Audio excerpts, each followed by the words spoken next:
Y el título de esta serie es La vida en el Espíritu.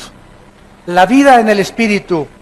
Esta es la segunda parte. La primera parte la vimos en la primera conferencia hoy en la mañana. Les recomiendo a todos ustedes que consigan la primera parte, aunque voy a hablar más o menos para que los que no la puedan conseguir sepan de qué se trata.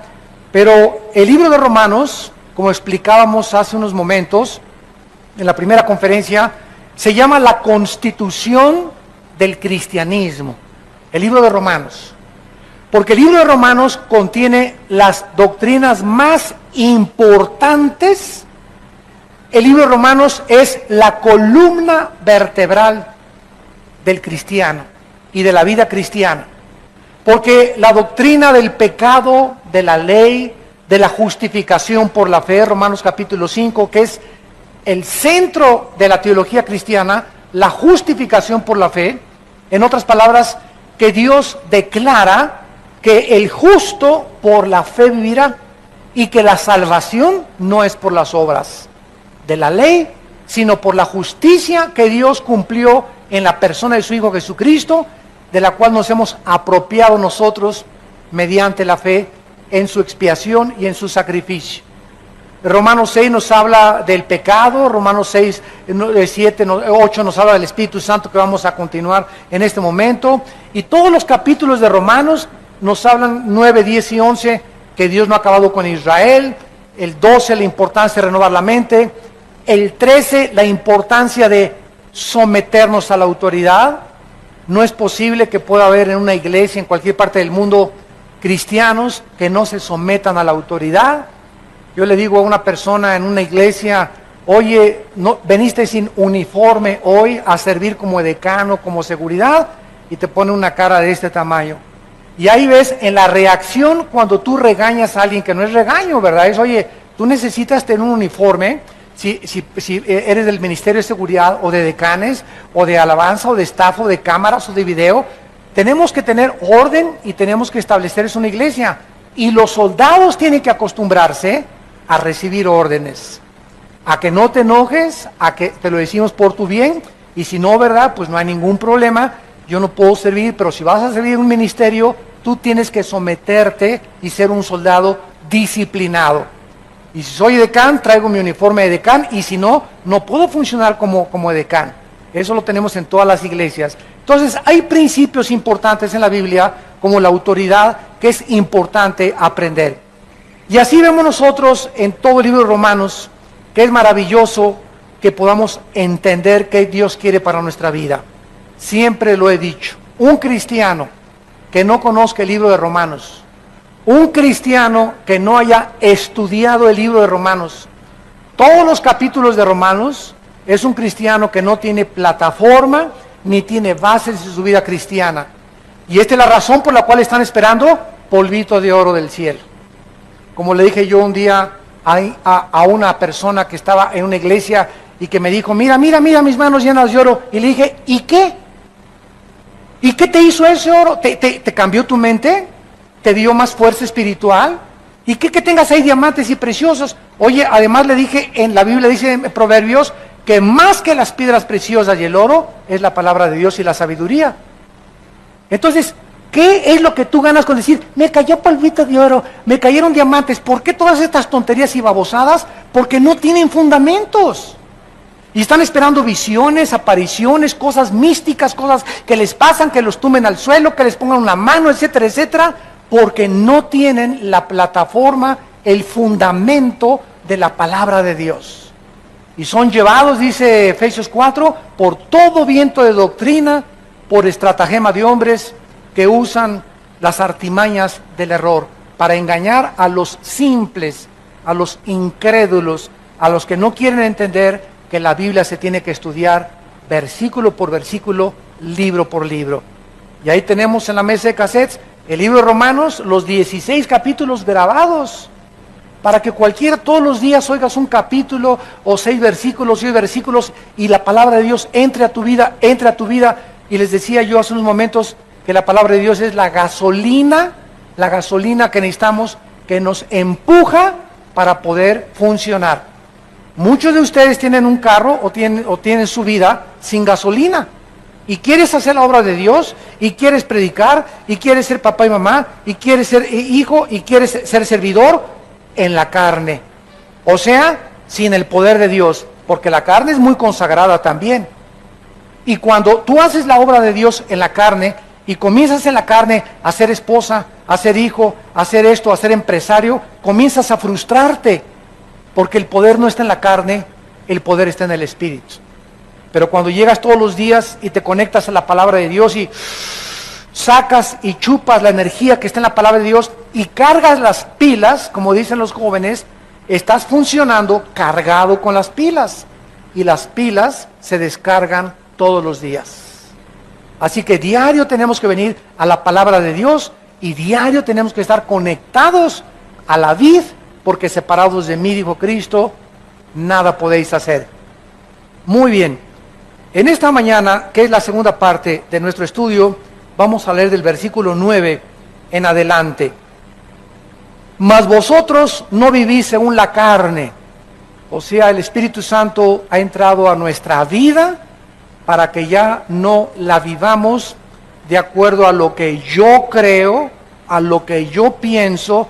Pues yo pienso que eso no es tan malo como dicen. ¿Sabes una cosa? A Dios no le importa lo que tú pienses, ni lo que yo piense, ni lo que piense Sócrates, ni lo que piense Platón, ni lo que piense Jean-Paul Sartre, ni lo que piense Carlos Sagan, ni Friedrich Nietzsche, ni los ateos. Esa es la mente carnal, la mente humana, la mente que está engañada por las filosofías del mundo.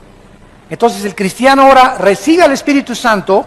El Espíritu Santo nos traslada y nos conecta con la Biblia. La Biblia, el Espíritu Santo nos la comienza a enseñar, y mis pensamientos que yo tenía anteriores comienzan a salir.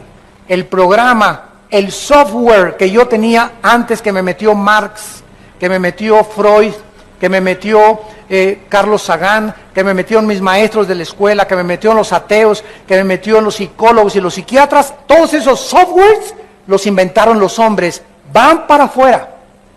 Y ahora comienza Dios a meterme un programa y un disco duro que Dios comienza a programar con sus pensamientos. Y en la medida en la que los antiguos pensamientos tuyos salgan, esa es la medida en que comienzas a crecer y a crecer y a crecer, a crecer. Ya no eres dominado por los pensamientos del mundo, eres dominado por los pensamientos de Dios. Y muchos de ustedes, también los que nos ven por televisión, desgraciadamente, tienen 5 años en Cristo, 10 años en Cristo y siguen pensando igual que como antes de que fueran cristianos. A la esposa la siguen tratando como esclava. No han aprendido a discipular a sus hijos, no han aprendido ellos a discipularse ellos, a inscribirse en un diplomado, a tomar estudios, no han aprendido a darle a Dios. Le siguen robando a Dios, siguen de avaros, de codiciosos, de envidiosos, de celosos, después de cuánto tiempo de ser cristianos. ¿Por qué? Porque sus mentes no han sido cambiadas. El software anterior, ahí lo tienes todavía. No has podido entender que necesitas los pensamientos de Dios, que vienen a través del Espíritu que mora dentro de ti y de la palabra de Dios. Dice la Biblia, mas ustedes no viven según la carne, sino según el Espíritu. Si es que, y aquí hay un sin condicional, si es que el Espíritu de Dios mora en vosotros, y si alguno no tiene el Espíritu de Cristo, no es de Él. ¿Qué es un cristiano? ¿Una persona que bautizaron? No. ¿Una persona que viene a vida nueva? No. Hay muchos de ustedes que vienen aquí, todavía no son cristianos, aunque se dicen. El que va a la iglesia católica, tampoco. El que le va a la iglesia presbiteriana, tampoco. El que va a la iglesia bautista, tampoco. El que tiene papá cristiano o hijo de pastor, tampoco. El cristiano es la persona que tiene al Espíritu de Dios. Porque tú puedes ser bautista, presbiteriano, mormón, católico, nazareno, amistad cristiana, no importa el título que por afuera tenga la iglesia o el lugar donde tú te reúnes. Si la botella no tiene al Espíritu Santo, el título por afuera es puro camuflaje. Entonces, cuando Cristo venga, no va a haber la botella. A ver, los bautistas son los que vienen en el rapto. No, los presbiterianos. No, los católicos. No los mormones. No los pentecostales. Él no va a ver el título que nos hemos puesto nosotros. Él viene a ver lo que está dentro de ti. Y si tú no tienes al Espíritu de Dios dentro de él, aunque te llames cristiano y religioso, no lo eres. Porque lo que nos hace de cristianos es tener a Cristo dentro de nosotros. ¿Saben ustedes qué significa la palabra cristiano? Cristos, ungido, anos en el griego, pequeño. ¿Quién es un Cristos anos? Un pequeño ungido. Y entonces cuando nosotros recibimos a Cristo, recibimos ¿qué cosa? La unción. ¿Qué cosa es la unción? El Espíritu Santo. Vayamos a 1 de Juan capítulo 2. Este estudio que ustedes están en esta mediodía recibiendo en sus corazones y en su espíritu, es un estudio tan importante. Se los digo con todo mi corazón porque en los 30 años que tengo de predicar la palabra de Dios, no ha sido más que en los últimos 15 o 10 años que se ha agravado, que se ha pervertido, que se está echando a la basura las enseñanzas de la Biblia. Y es increíble lo que los cristianos están comiendo ahorita.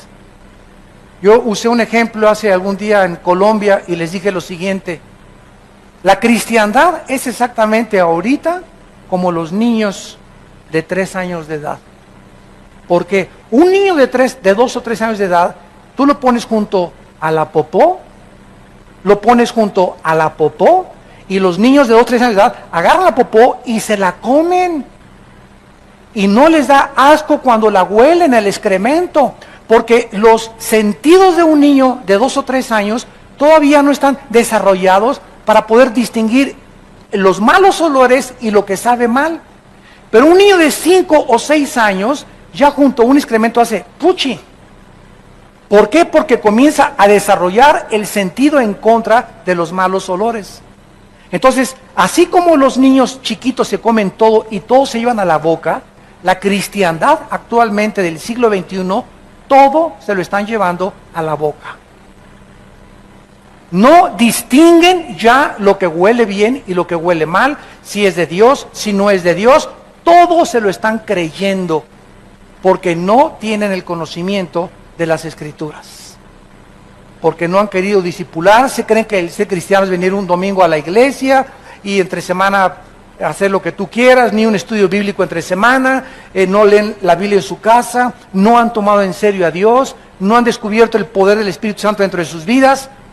Si tú no tienes al Espíritu de Cristo, sigues mentalmente enfermo, espiritualmente hablando, y te comes todo.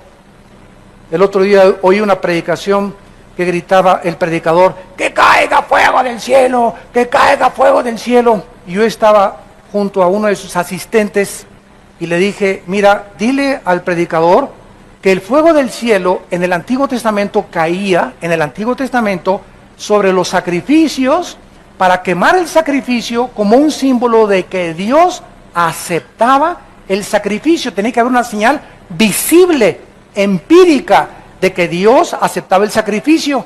Y en segundo lugar, el fuego en el Antiguo Testamento significa que Dios iba a juzgar a alguien. El fuego implicaba juicio. En el Nuevo Testamento ya no podemos decirle a Dios que caiga fuego del cielo, porque ahora tenemos al Espíritu Santo dentro de nosotros, y ya no va a caer fuego ni el Espíritu Santo más que aquellos que a través de la predicación de la cruz aceptan a Cristo como su Salvador.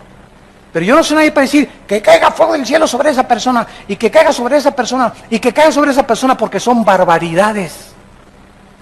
Son herejías, son herejías. Es un abuso de los dones del Espíritu Santo.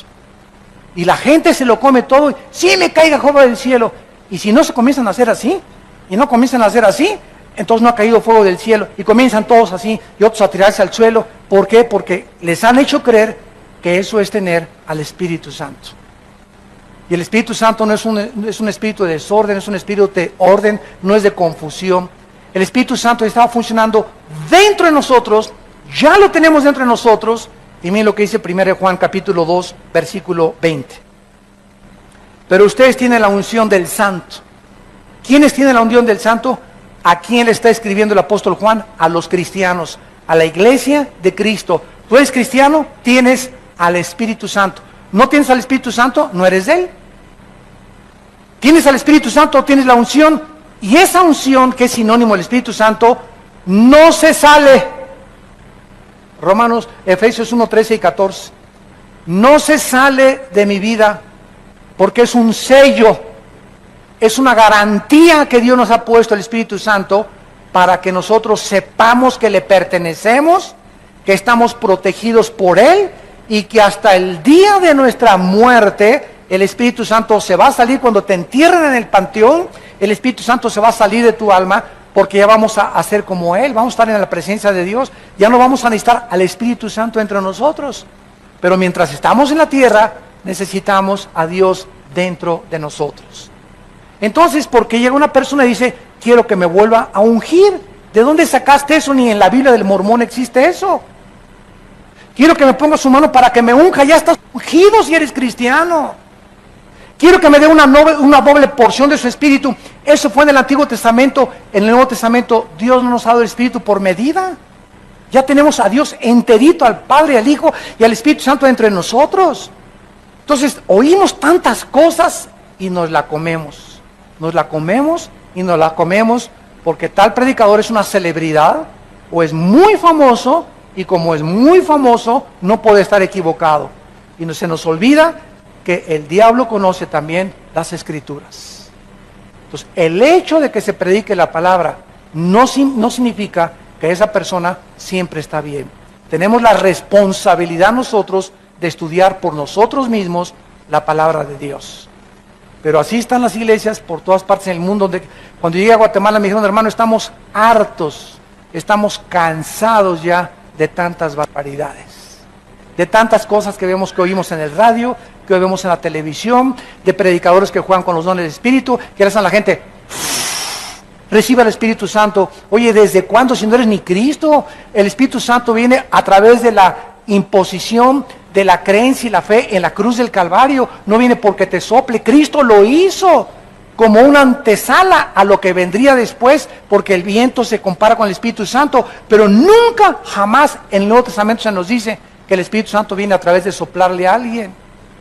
Pero es lo que estamos viendo y la gente se lo cree y la gente se lo come, porque no conocen la unción del Santo. No conocen nada de lo que es el Espíritu Santo. Y si no tenemos este conocimiento, vamos a ser engañados. Dice el versículo 27, pero la unción que vosotros recibieron, 1 Juan 2:27, la unción que ustedes recibieron de Él permanece en vosotros. Ya estamos ungidos. Nadie me va a poner la mano para ungirme otra vez. Póngame las manos para que unja y me dé poder. Tu poder va a venir de tu contacto con la Biblia y de tu comunión con Dios. El poder va a venir de tu santidad. No busques un callejón más corto para llegar a tu destino. No hay atajos en la vida cristiana. Tienes que pagar el precio de vivir en la Biblia, de vivir en santidad, de vivir en comunión con Dios para que tengas poder. Pero se ha enseñado que si alguien te pone las manos, recibes poder. Y el poder está en la palabra de Dios. Y estamos alejándonos de la palabra de Dios. Ahora hasta trapitos con aceite te venden. Oiga, el otro día me llegó una carta, y lo que digo, Dios me está oyendo, es verdad, amados santos de Dios. Llegó una carta que me decía que si yo le mandaba $50, me mandaba un trapito ungido con aceite de Israel. Imagínense nada más. Cuando el aceite fue un símbolo del Espíritu Santo, a mí no importa que sea de Catemaco el aceite, o que sea aceite de puerco, o que sea aceite virgen o aceite de olivo. El aceite ya no tiene ningún poder, el poder lo tengo adentro con el Espíritu Santo. Que me vendían un trapito ungido y que si le mandaba $50 a esta persona, el trapito me lo podía poner en el cojín y se me quitaban los dolores de cabeza. ¿Saben cómo se llama eso? Brujería. Eso es brujería. Otro mandó un sobre: si usted me manda $50, le garantizo prosperidad por 10 meses.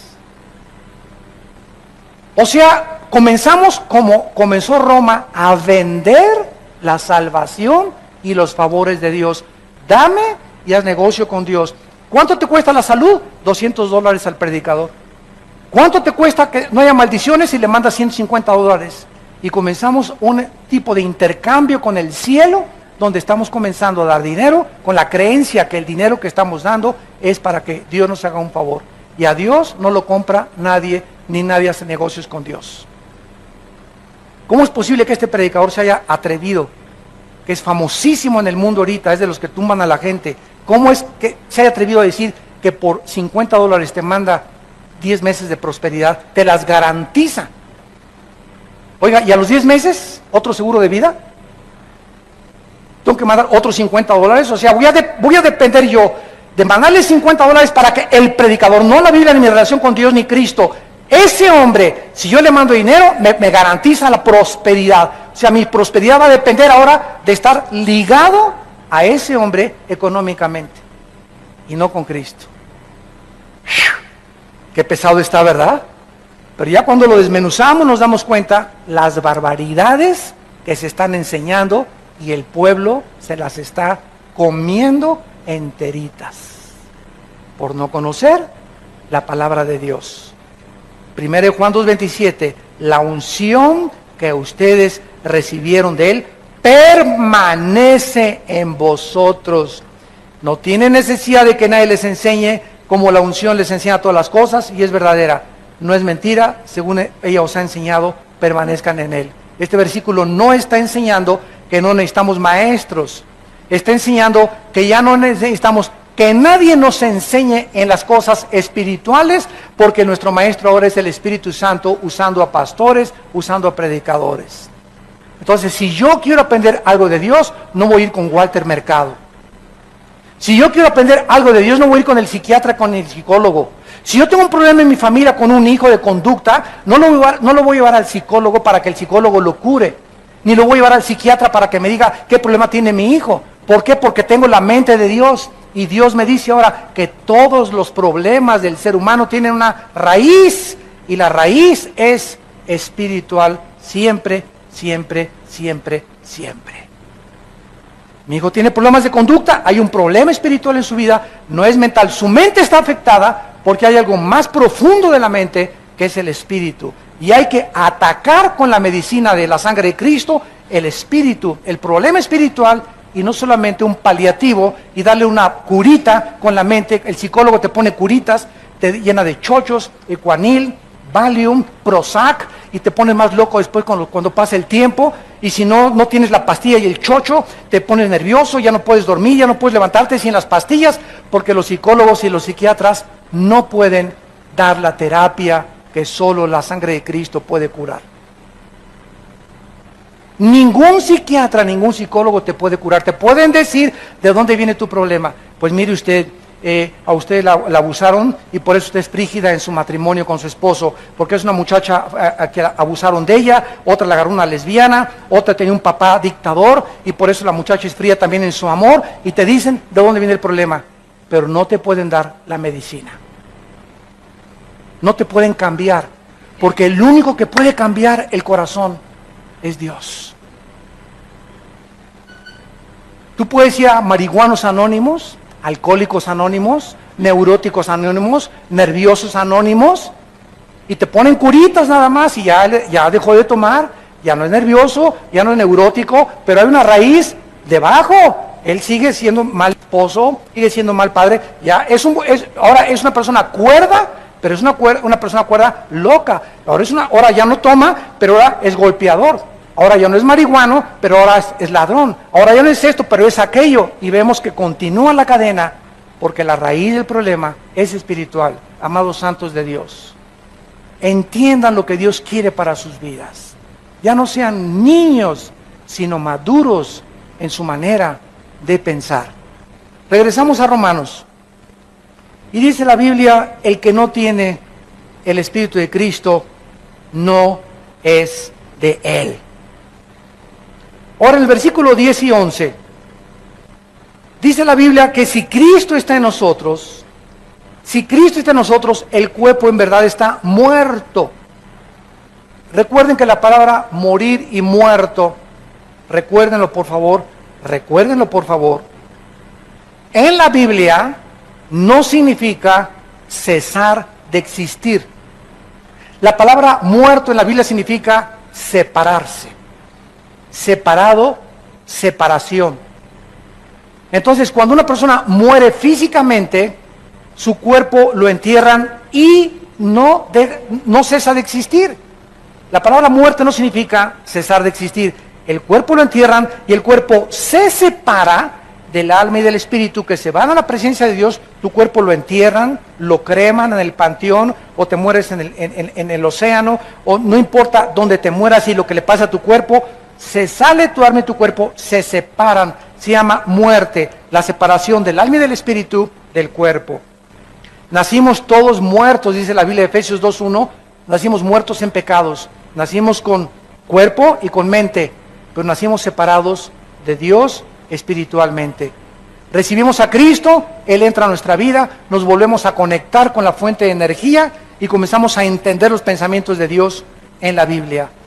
Y el infierno es la separación, la muerte eterna, la muerte segunda, la separación del cuerpo, del alma y del espíritu eternamente de la presencia de Dios. Son las tres muertes. Entonces, cuando dice que el cuerpo está muerto, significa que al entrar el Espíritu Santo a nuestra vida, el cuerpo es irregenerable. Cristo no vino a salvar nuestro cuerpo, vino a salvar nuestra alma. El cuerpo se está pudriendo, se está degenerando, se está deteriorando celularmente todos los días hasta que lleguemos a la tumba y Él nos va a dar un cuerpo nuevo. Este cuerpo que tenemos nosotros está muerto, o sea, está separado de Dios. Y ahí es en el cuerpo donde habita el pecado, en la antigua naturaleza caída adámica, que se le llama carne en la Biblia, y se le llama el viejo hombre, y se le llama la naturaleza antigua o el viejo hombre, viciado conforme a los deseos engañosos que teníamos en nuestra mente antes de conocer a Cristo. Entonces, si Cristo está dentro de mí, mi cuerpo tiene que estar separado de Dios. La carne de mi cuerpo, los impulsos de mi cuerpo me dicen: toma, emborráchate, fuma, adultera, ve a otras mujeres que no son tu esposa, roba, tranza, no le des diezmo a Dios porque a lo mejor no te alcanza el dinero. Todo eso está dentro de mi cuerpo alimentando mi mente. Pero ahora tengo la mente de Dios. Yo ya no confío. Me dicen mis ojos: sí, cierto, esta muchacha está más bonita. Pero la mente de Dios me dice: Armando, el que comete adulterio es falto de entendimiento. Corrompe su alma el que tal hace, heridas y vergüenza hallará. Tu esposa debe de ser la persona con la que debes de consagrar tu vida si quieres que te bendiga, si quieres tener salud, si quieres que te vaya bien, si quieres prosperar en los negocios. Obedece mis mandamientos. Quiero lo mejor para tu vida.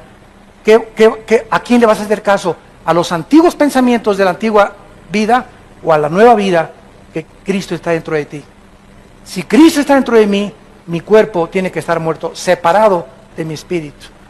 Ya no tiene que tener influencia en mis pensamientos. Y aunque continuamente me está atacando, lo rechazo con el Espíritu de Dios. Miren ustedes Gálatas capítulo 5, que nos explica mejor esta guerra espiritual. Gálatas capítulo 5 dice así: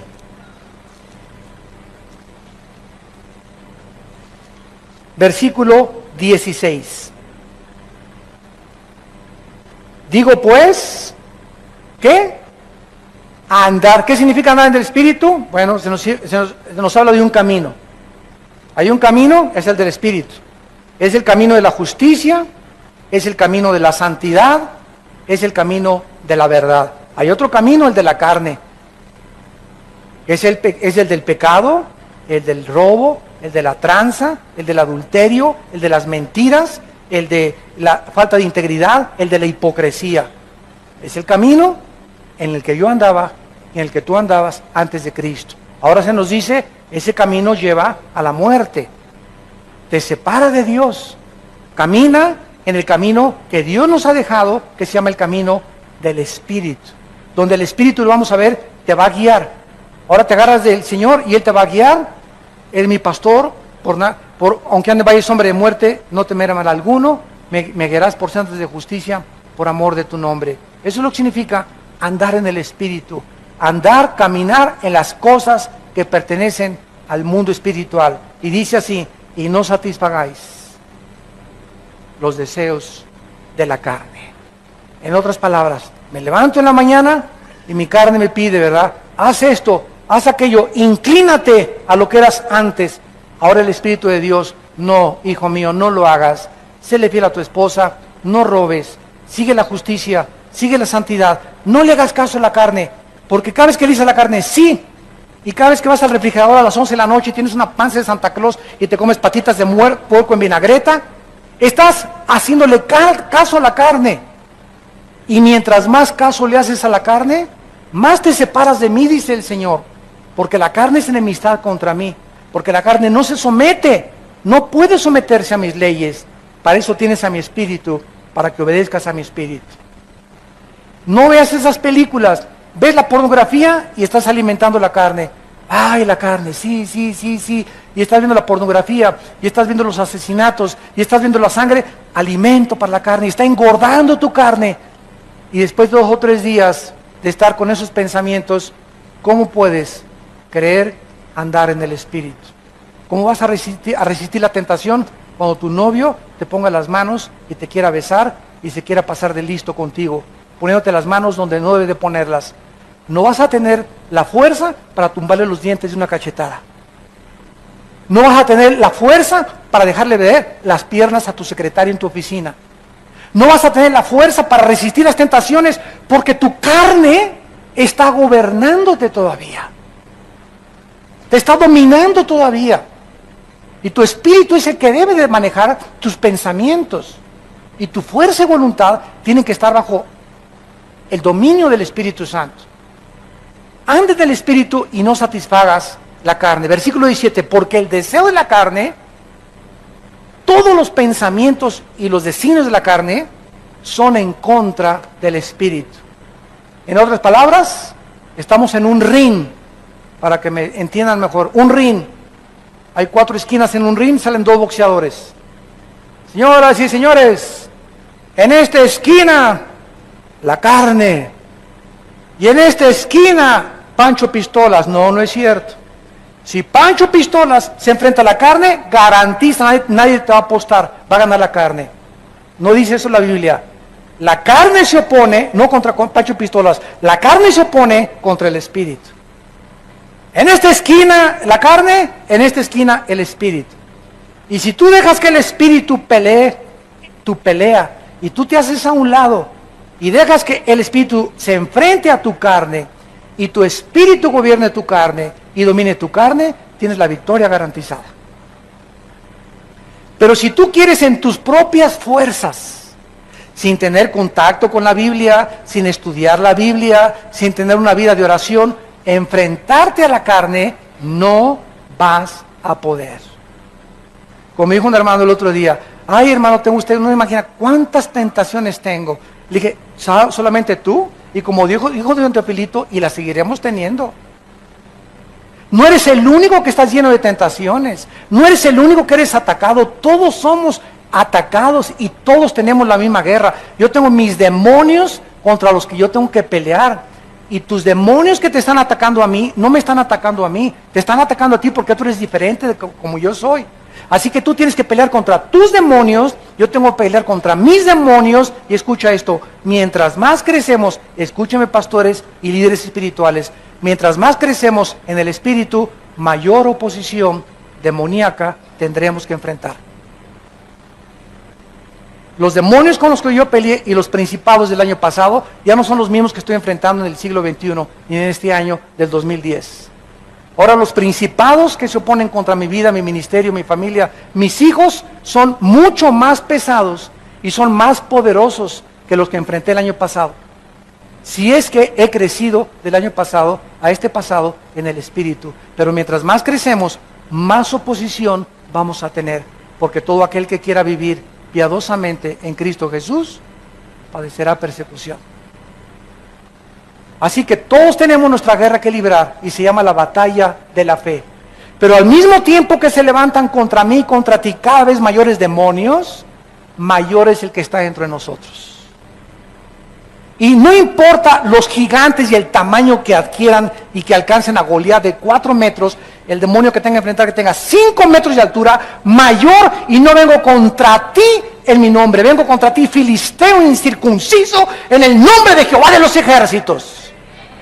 Como se enfrentó David a Goliat, él no confió en su carne, no confió en la armadura de Saúl, él confió en que Dios estaba con él y que era Dios el que iba a poner la piedra exactamente en la frente que lo iba a derribar.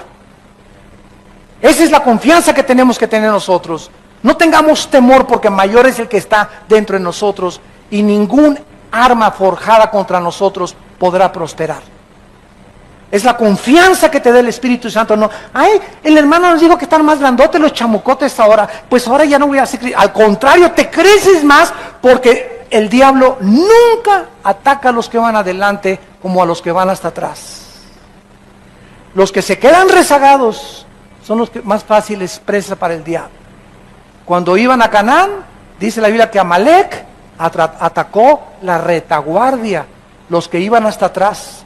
Los cristianos que se van quedando, los que están amargando, los que están frustrándose, ay esto y el otro, y hay esto y el otro, y esta es la vida cristiana, y son los hipócritas, y por aquí y por allá, y no crecen, no perdona, no puede entender cuál es la vida espiritual, y te vas quedando, tus hermanos están ganando, están adelante, unos ya son generales, otros ya son coroneles, otros sargentos, y tú sigues siendo soldado raso.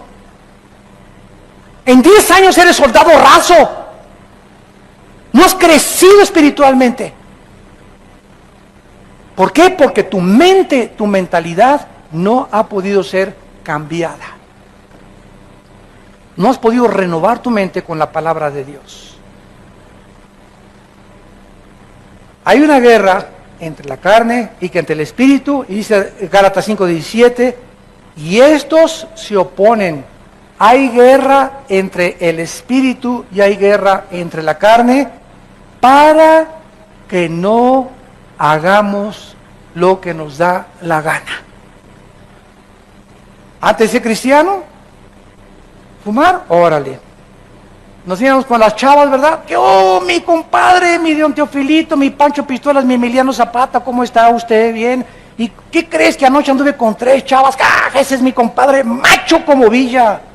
Usted véngase al club, vea unas muchachonas buenas, y yo voy del avión ahora que cada ratito viajo y se acercan personas y, ¿verdad? Oiga, hoy hay una reunión ahí en San Francisco y en Dallas, esto y lo otro, me acompaña que va a haber unas muchachonas, ¿sabe una cosa? Les digo, yo estoy fuera del mercado.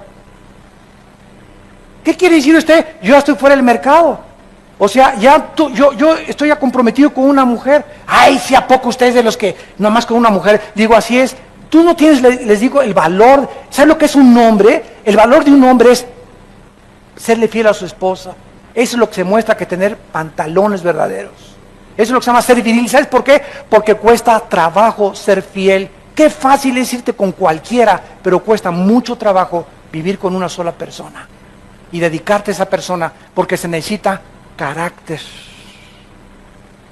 Y avergüenzas a tus amigos y a tus compañeros de oficina que se burlan igual de las muchachas. Ay, ¿a poco eres virgen a los 25 años de edad? Sí, ¿y qué? ¿Y tú eres de las que trabajas en las discotecas? Contéstale. Tú eres de las que por cualquier cosa te dan con cualquier hombre. ¿Sabes una cosa? Sí, soy virgen, porque es la virtud más grande que Dios me ha dado. Y quiero llegar a mi matrimonio y decirle, aquí está mi cuerpo, y este es mi cuerpo, el que te he guardado para esta noche de matrimonio. Es una mujer, una virtuosa, aquella mujer que se guarda virgen hasta el día de su matrimonio. Pero ahora en el siglo XXI, la virginidad es sinónimo de burla. Ya no es una virtud, ahora se burlan de las cualidades y virtudes morales de la palabra de Dios. Este es el mundo de Sodoma y Gomorra que estamos viviendo. Regresamos a Romanos. Están muy calladitos. Y dice el versículo 10 y 11, versículo 11, y si el espíritu de aquel, ¿quién es aquel? ¿Perdón? El espíritu de Dios. ¿Cómo sabemos? Si el espíritu de aquel que levantó de los muertos a Jesús, Cristo en la cruz dijo, en mis manos te encomiendo mi espíritu.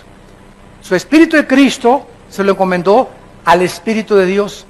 El espíritu de Cristo y el espíritu de Dios. El espíritu de Dios, el Espíritu Santo, levantó a Cristo de entre los muertos. ¿Qué hizo que se levantara Jesús? El Espíritu de Dios. El mismo Espíritu que tienes tú y que tengo yo. El Espíritu que tiene el poder de levantar a un muerto, que es el milagro más grande que existe, darle vida a algo que no tiene vida, que ya carece de vida orgánica, vida biológica, vida física, y que vuelva otra vez la sangre a circular, y otra vez que tengamos piel y que tengamos cara y que tengamos todo, cuando ya estábamos muertos. Ese es el milagro más grande que hay, y se nos garantiza que si el Espíritu que levantó a Cristo de los muertos mora en ti, fíjate nada más la promesa que te hace de Dios. Si tú eres cristiano y tienes a Cristo, el mismo Espíritu que levantó de los muertos a Cristo vivificará, le dará vida a tu cuerpo sujeto a la muerte, a tu cuerpo mortal. ¿Cómo? Por el Espíritu que mora en nosotros. Dos garantías nos da Dios. Una, que Él levantó a Cristo de los muertos. Y dos, que ese Espíritu que está entre nosotros y que es el sello que nos garantiza que somos de Él, nos garantiza que ahorita vamos camino a la tumba. Todos los que me escuchan, todos nosotros vamos a un destino, la tumba. Te rías, no te rías, más que es chicle, no más que es chicle. Ustedes que son ateos y que nos ven por la televisión o si están presentes, piensa lo que tú quieras, algún día tienes que morir. Y si este libro es verdadero, y si Cristo realmente resucitó y cambió el mundo a través de los apóstoles y conquistó el imperio romano, y Cristo está vivo dentro de nosotros, déjame decirte una cosa, ¿qué amolada te vas a llevar si tú has rechazado a Cristo en la corta vida que te da la oportunidad de recibirle como tu Salvador? Hace muchos años había un gran físico matemático llamado Isaac Newton. Isaac Newton, físico matemático, uno de los más grandes pensadores, filósofos y científicos de la humanidad, era un hombre que escribió más libros de la Biblia que libros de física y de matemáticas. Y un día tuvo un encuentro con un ateo.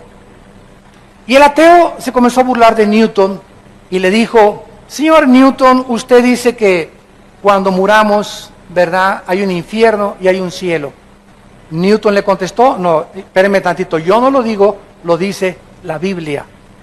Bueno, le dice el ateo, ¿sabe una cosa? Para mí, le dijo el ateo, no creo que después de la muerte haya nada. Llegamos al polvo y ahí se acabó la vida. Y Newton le contestó, señor ateo, déjeme decirle algo. Si mi Señor Jesucristo tiene razón, y después cuando morimos hay un cielo y hay un infierno, ¿sabe una cosa? Que usted va a salir perdiendo. Si usted tiene razón y no hay nada después de la vida, yo no pierdo nada, porque regresamos al polvo como usted lo cree. Pero si mi Señor tenía razón, qué amolada se va a llevar usted. Así que los cristianos no perdemos, ¿verdad? Si no es verdad, no perdemos nada de todas maneras. Pero si es verdad las palabras de la Biblia, y si Jesucristo resucitó y Él está con nosotros, qué susto tan tremendo se van a llevar. Todos aquellos que despierten a la otra vida y digan, es verdad, como el cuento, la historia que contó Cristo del rico y de Lázaro, que despertó en el infierno y le gritaba a Abraham, por favor, déjenme ir a la casa, ahí en Metepec, donde yo vivía, y decirle a mi familia y a mis hermanos y a mi papá que es verdad, que el infierno es real, que aquí estoy atormentado, que por favor le crean al Evangelio de la gracia de Dios. ¿Y qué le contestó Abraham? Ahí tienen tu papá y tu mamá, aunque se levante alguien y les diga en la noche, yo soy el Espíritu que viene a decirte, aunque se levante alguien de los muertos, no van a creer. Ahí tienen a la Biblia. Si no le creen a la Biblia, Dios no va a usar ningún otro milagro. Porque la fe es por el oír, y el oír por la palabra de Dios. La fe no es por los milagros. Tú puedes ver un milagro, y puedo ver ahorita un paralítico, te levanta en el nombre de Jesús, y qué maravilla, veo al paralítico cambiar, y me asombra, y me afecta mis emociones, de veras, de veras, de veras. Pero ese milagro, lo único que me hace es asombrar mis emociones y mis sentimientos. El milagro no me cambia interiormente el corazón. Afectó mi mente y mis sentimientos, pero a los 5 días sigo igual. Porque la fe es por el oír, lo que me cambia es la palabra de Dios, no lo que veo con mis ojos. La fe no es por el ver, es por el oír. Los judíos vieron el mar rojo, imagínense un mar que se abre, imagínense que vamos a Acapulco y estemos en Caleta, enfrente de la Roqueta, y se abre el mar hasta la Roqueta. Que alguien diga, pues si se abre el mar voy a creer, pues se les abrió a los judíos. En el desierto ni carnicerías, ni oxos, ni tiendas, ni sastres, ni zapateros, ni agua. No tenían nada en el desierto los judíos, más de 2 millones. Y Dios los sostuvo. No era suficiente para que creyeran. Tenían hambre, del cielo cayó maná, cayeron codornices. Tenían sed, de las piedras golpeaba Moisés y salía el agua. No es suficiente para que creyeran. Nunca creyeron. Los fariseos en tiempos de Cristo vieron el más grande milagro, Lázaro salir fuera, Juan capítulo 11, y exactamente cuando los fariseos era para que creyeran viendo un resucitado, fue el día cuando vieron a Lázaro resucitar, fue el día que planearon matar a Cristo. Y ahora la cristiandad se les está manejando con puros milagros. Y no estamos negando que haya milagros, porque Dios sigue sanando y he visto cantidad de milagros. Pero no es para que se haga de los milagros un circo, maroma y teatro. Imagínense que resucitara Pablo y Pedro.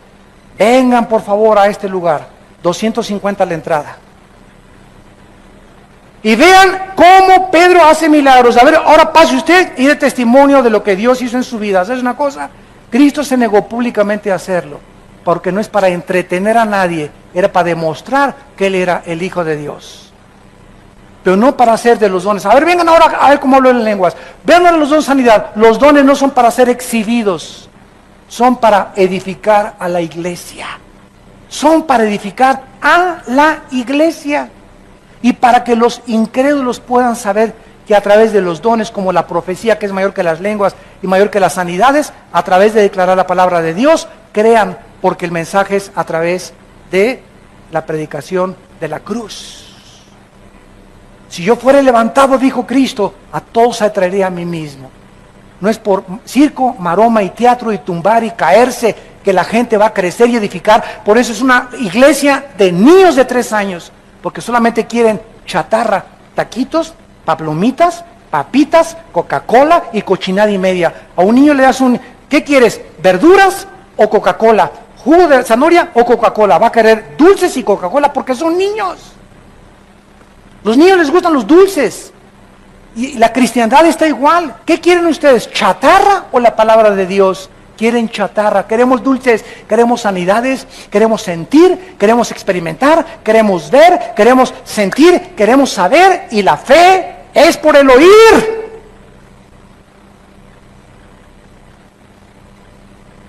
No puedes vivir así toda tu vida. Tienes que entender que tu responsabilidad es comer esto diario.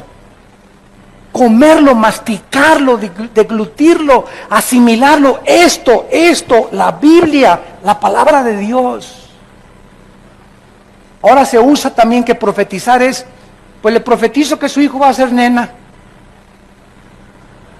Cálmate, Nostradamus. Yo les profetizo que el presidente de esta nación va a hacer esto y esto y esto. Y dice que eso es profetizar. Profetizar, dice la Biblia, capítulo 14 de Corintios, versículos 2 y 3, es hablar la Biblia para exhortar, consolar y edificar. O sea, la Biblia es la palabra de Dios. Fuera de la Biblia, nadie le agregue, nadie le ponga. Y dice Dios, cómete esto, Armando, esto, mi palabra. Y cuando tú hables esto, estás profetizando. Profetizar es hablar la Biblia, no adivinar ni anunciar cosas futuras, porque ya está escrito todo el futuro en la Biblia. Ya Dios no tiene que anunciarnos nada. Que en Guatemala llegué, una hermana comenzó ahí, que hay un terremoto, hermano, para junio. Le dije, pues algo me tengo que morir. Esa hermana no es profeta. ¿Por qué? Porque no creamos a nadie que el mundo se va a acabar en el 2012, que el terremoto, que esto y que el otro. Son falsos profetas. Dios ya no va a anunciarnos nada del futuro. Nos advierte y nos dice que chequemos los eventos internacionales a la luz de la Biblia para que seamos hombres de la palabra y podamos discernir en qué tiempo nos encontramos, no a través de adivinadores ni de brujos que están introduciéndose a la iglesia de Jesucristo. Y al que no le amaneció, ¿verdad? Como dice en Isaías, nos remitimos a la palabra de Dios, que está siendo abandonada por el pueblo de Dios, por vivir con circo, maroma y teatro. Chatarra. Y finalmente dice el versículo 11, entonces si el Espíritu de